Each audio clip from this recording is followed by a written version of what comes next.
नमस्कार. आज मी एक महत्त्वाचा विषय मांडणार आहे. ताकद.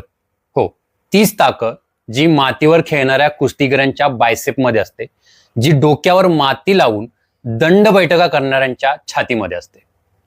पिढ्यानपिढ्या आपल्याकडे पारंपरिक व्यायाम म्हणजेच बैठक, दंड, मल्लखांब, दोरी चढणे, गाढा ओढणे हे सर्व ताकद वाढवण्याचे श्रेष्ठ मार्ग मानले गेले आणि मान्य करायलाही हवं.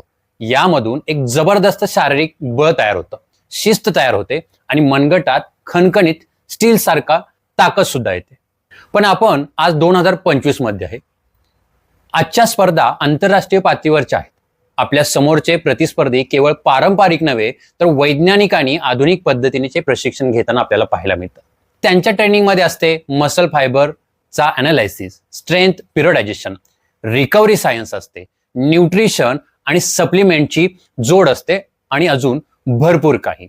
आणि आपण अजून सुद्धा असं म्हणतो की जिमचे व्यायाम हे फुसके आहेत. हे म्हणणे खरं तर अर्धसत्य आहे.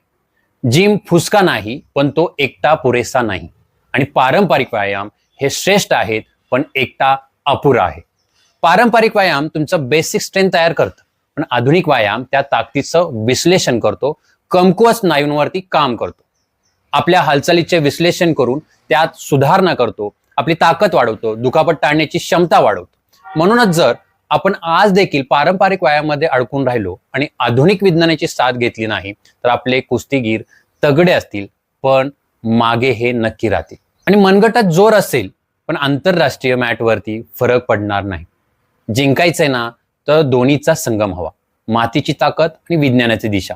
दंड बैठकाबरोबर डेडलिफ्ट, मल्लखांब बरोबर मोबिलिटी टेस्टिंग, मांसाहारी डाएट बरोबर मॅक्रोन्यूट्रिएंटचे गणित.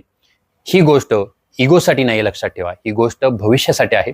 पारंपरिक व्यायामाला कमी लेखू नका, पण आधुनिक व्यायामाला दुश्मन समजू नका. हे आपण लक्षात घेतलं पाहिजे.